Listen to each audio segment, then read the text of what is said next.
Yeah. Oh man.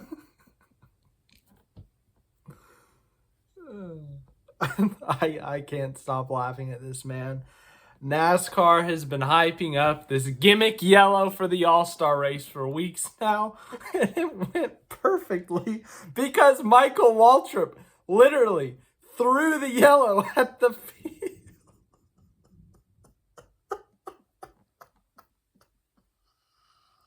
Yeah, I'm trying my best to keep my composure here, but that was so funny.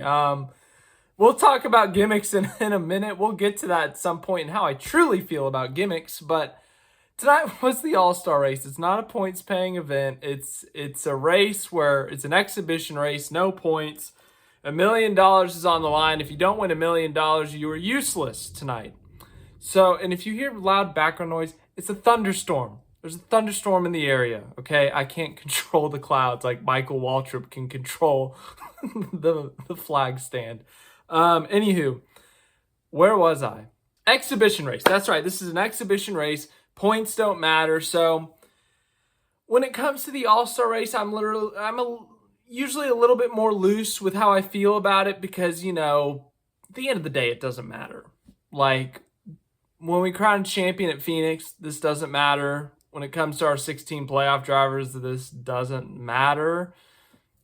It's pretty irrelevant in the grand scheme of things, except for one person who wins $1 million. Tonight, that was Christopher Bell. We'll get to him later. But the point being, I'm a little bit more light on this race because it's an exhibition race. And exhibition races like the All-Star race and the Clash are where we should test things or do silly, dumb stuff. Like Michael Waltrip throwing a yellow flag onto the racetrack. Or testing out weird inverted stages like they did in 2021. Or testing a new aero package, testing a new something. I don't know. I said new aero package and there was a lot of thunder. I don't think God wants another new aero package. Anyways, yeah, so the whole story leading up to this thing is we got the All-Star race at North Wilkesboro. Everyone loves North Wilkesboro. It's our first or third time here since 1996 or something. Historic racetrack. It got restored after Dale Jr. kind of renovated the place, you know, cleaned it up. And now here we are, third year into this thing. They sold out again. So much excitement behind it, despite the short track package not being great. But anywho, everyone's so excited to be here. It's the All-Star race. Let's kind of have a little bit of a weekend off while not having a weekend off. And let's throw a gimmick in here. Let's have this promoter's caution, this All-Star caution, whatever you want to call it, where we're going to put someone up in the flag stand, and between laps 200 and 220 of a 250-lap race, we're going to throw a yellow if nothing happens. Basically, stack them up and let's see how crazy we can get at the end of this thing. Now, we didn't get any chaos. We didn't get any big wrecks or spins or just, you know, other chaos. But we got a change for the lead. It ultimately affected the outcome of the race. And we got two perspectives on that, the loser and the winner, which we'll get to in a minute. But we didn't know who was going to be in the flag stand. All we knew is it was going to be a special guest going up to the flag stand and throwing the caution. Kind of egging on the crowd, you know, like, you want to do it now? Come on, let's hear it. You want to do it now? How about 2 laps? How about 5 laps? Like, come on, get hyped for a caution. And they cut to the camera on, like, lap 201, and it's Michael Waltrip, a longtime Fox Sports analyst and commentator, a 2-time Daytona 500 winner, great personality, really funny guy on TV, and we see him up there, and he's kind of trying to get, and so it was, I think it was like 214. He was looking at lap 214. He didn't put the numbers up, but he did like 5 to go on 209, something like that. Point being, you know, everyone's getting excited, and everyone's trying to figure out what's going to happen here. I thought it would have been really funny if they went past 220 and they couldn't throw. But anyways, they give Michael Waltrip the yellow flag. They give him the caution flag, you know, wave that thing around, man. He starts waving it aggressively and stuff. And then all of a sudden, Kevin Harvick. Pyrotechnics all over Michael Wilkes County. Has dropped the flag. Michael has dropped the flag. He really dropped the flag? No, he really dropped the flag on the front straightaway. Like, there's fireworks going on everywhere We got a sudden caution thrown by Michael Waltrip. I don't know where these fireworks came from. I didn't know that they were a part of this. And then all of a sudden, Harvick, he threw the flag. Michael Waltrip threw a flag onto the racetrack. Have you ever? No, I have never. So that was funny. Now that we've talked about that for 5 minutes, let's talk about the outcome. Joey Logano dominated this race for the second straight year. He led 139 laps out of 250. Last year, I think he led 198 out of 200. So Joey Logano and the 22 team, it's safe to say they've got this place figured out. They are bad fast here. They're bad fast at most short tracks, let's be honest. But once again, they had it figured out here. No one was able to pass them all night. And that's not, the car sucked, the track sucked, blah, blah, blah. They were that good. It was kind of like Larson last week at Kansas. They were so good, no one was getting by them unless it was an alternate strategy, weirdly timed caution thrown by Michael Waltrip. And that's how they lost the race. Joey Logano, who had dominated this race, had been the best car all night long, got beat by an alternate strategy in a weirdly timed caution thrown by Michael Waltrip. This caution that was thrown around, once again, lap 214, 215, ultimately changed the outcome of the race. Logano, Blaney, Hocevar, and I think maybe two more guys stayed out. Christopher Bell and the rest of the field come in, and some take 2, some take 4. Bell takes 2, I believe, and he charges up through the field, gets to 4th, gets to 3rd, gets to 2nd. And Logano and Bell have a fantastic battle for the lead, alternating lines, trying to force people up the track, pinching people into the wall, just margin of inches. Ross Chastain starts getting in that battle. Great stuff, great racing. And then Christopher Bell finally makes his move, forces Logano up the racetrack, and runs away with it and ends up winning his first ever All-Star race. Christopher Bell is now a millionaire. I think he was before, but now for sure he's a millionaire before taxes. Now we have two different perspectives on this, on the Michael Waltrip caution. And we have Christopher Bell's perspective, which is, we knew it was coming. Heck yeah, man. We knew this was coming. We knew it was going to happen. We just took full advantage of it, baby. I don't think he actually said that, but, we can imply that. We can think that way. And then we got Joey Logano's thought process. Why are we throwing this stupid gimmick caution in a NASCAR race? This is NASCAR. This is supposed to be the top tier of motorsport in the United States. And we're throwing a gimmick caution with a guy up in the flag stand trying to get the crowd pumped up to gimmick up this race. What are we doing here? So those are your two sides, right? So Joey Logano gets out of the car after the race, and he's not happy about it. Now, he did not go off yelling and screaming, but he was trying his best to, and he was not happy. As I said, pretty obvious that he was not going to be happy. He was not a fan of the yellow, and then he started talking. Here was my biggest problem with the Logano interview. He started talking about Christopher Bell racing him poorly or something, as if Bell dumped him or slammed him in the wall. He barely doored you. What? I personally think Joey Logano gets way too much crap these days for his aggressive style of racing. Back in the day, he used to do some stupid stuff. Dumping Kenseth and the whole Truex thing at Martinsville.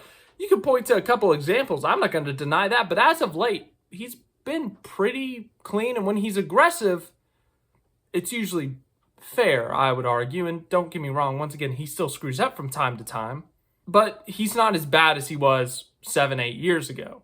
So for this guy who's always been an aggressive driver, which makes him really fun to watch, by the way, complaining about Bell just kind of pushing him up the track a little bit, yeah, that didn't sit well with me. That was really confusing. Didn't understand that. But as for the other side of his argument, the promoter's caution, the gimmick caution, the all-star caution, the Michael Waltrip throwing the flag thing, still funny. I get why he's upset. It's weird. It's odd. It's not normal. We have competition cautions in cup races and points races, but that's because we haven't had time to practice. The track has been washed off and we don't know what the tire wear is going to be like. So we need a caution on lap 30 to check the tire wear, to check the car, see how the teams can adjust it because they haven't had a chance to. Those kind of competition cautions are fine because ultimately the teams don't know what their cars are doing. They need to know that. This situation, however, it should never be in a points race, first of all. As for the All-Star race, I get where Logano's coming from. It's silly. It's odd. It changes the outcome of the race. It's a gimmick. It's truly what it is. Like, let's be real with each other here. It's a gimmick. And I get they're trying to make it a little bit more fun, make it a little bit more exciting, and potentially Joey Logano runs away and leads the last 30 laps of that race untouched, and it's a boring ending. And we're all sitting here, a bunch of people are complaining because Joey Logano won. Whatever, right? But ultimately, I kind of side with him that I don't like a bunch of gimmicks, but at the same time, it's the All-Star race. Let's have fun. If we're going to do dumb stuff, let's do it here. Let's do it at the Clash. Let's have it nowhere near the points races. Let's have it not even sniff the point races. But sure, for the All-Star race, where if you don't win, today's irrelevant, sure, why not? Let's get silly. As for Christopher Bell gets out of the car. He's all excited. He just won $1 million, which, you know, if I won $1 million, I'd be pretty darn excited too. If anyone wants to, you know, just pop some $1 million over here, then yeah, let's do it. Anyways, he gets out of the car. He's like, North Wilkesboro, best track on the schedule, best short track on the schedule. Let's give it a points race, baby. And I was like, okay, yeah, you're excited, Christopher. You're excited. That brings up the next topic, North Wilkesboro in a points race. I tell you what, I thought tonight's race was great. I really did. We complained a lot about last year's. I think we even complained about 2023, but there was passing all night long. You could run in multiple grooves. It reminded me a little bit of Bristol, that era of Bristol where the top was dominant, but it wasn't perfect. Like, you could go on the bottom and you could try to make a pass. It may take you 10, 15 laps to make the pass, but if you're better, you can make the pass on the bottom. It wears out the tires more. It makes for more interesting strategies, but it spices things up a little bit. It's not a single groove. You have to force people out of the way, or you just sit in line the entire race. We saw a lot of passing tonight. We saw alternate strategies, different tires, and it made for an exciting race. If you ask me, I really thought tonight was a pretty good race for short track standards in the next gen era. I really enjoyed that race. I truly did. I'm sure people about it are online complaining about it. I actually enjoyed that race. I really did. I'm not going to sit here and tell you it's the best All-Star race, but I thought it was a really good race. I enjoyed it. We saw the best car out front for the majority of the night, but we saw an alternate strategy beat him, however that caution may have come. But we saw guys charging up through the field. We saw guys that when they fell off, they fell off. They fell way back in the field. And ultimately, it made for some exciting racing. We saw a great battle for the win at the end. And sure, there's all this talk about North Wilkesboro having a points race. I think it would be exciting.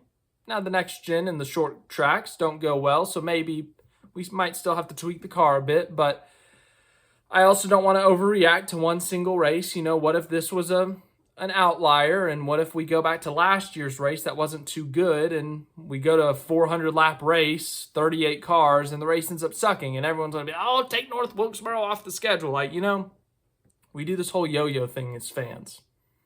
So I don't want to overreact and say, we need a points race now, but if the racing is going to be that good, I could see a points race in North Wilkesboro's future. But let's go through the results real quick. And I mean real quick, because outside of Christopher Bell, your race winner, it's pretty irrelevant. Christopher Bell picks up his first All-Star win, technically his fourth win of the year. Remember, he has 3 points-paying wins. This one just gets him $1 million. Only $1 million for Christopher Bell, ladies and gentlemen. But yeah, great performance by him. He was up front all night, leads 28 laps, picks up the win, had a great battle with Joey Logano there. He ends up winning the All-Star race for the first time, and they talked about it so much on the broadcast. You know, I think it's like 3 of the last 5 All-Star winners have gone on to win the championship. 2020 Elliott, 21 Larson, 24 Logano. So, hey, Bell, you're looking for some redemption for last year. This is a great start to it. Joey Logano, best car all night long, finishes second, leads 139 laps. Once again, I understand his frustration at the gimmick caution. I still don't understand why he was complaining about Bell's racing, but anywho. Joey Logano second, Ross Chastain third, Bowman, Elliott, Byron, Reddick, Busch, Briscoe, Busher, Hocevar, Denny, Gregson, Dillon, Stenhouse. Didn't punch anyone this year. Blaney, Barry, Cindric, John Hunter, Burton, Larson, Keselowski, Suarez. As I said, that was going to be really quick because everyone I just listed that's not named Christopher Bell, you were irrelevant tonight. You did not matter. That sounds really bad, but you get my point. So yeah, in conclusion, Michael Waltrip throwing the caution, really funny. Gimmick cautions, not a fan of it, but at least it's the All-Star race. Let's chill out a little bit. Let's have some fun with it. It was a great race if you ask me. I thoroughly enjoyed this race tonight. As for the future of North Wilkesboro, we'll see. Points race, maybe. All-Star race, maybe. We'll see. But thanks for watching this video. I hope you enjoyed it. Let me know what you thought of Michael Waltrip throwing caution flag. I never thought I'd get to see the day where I saw someone throw a flag onto the racetrack and it gets to be the thumbnail of the video.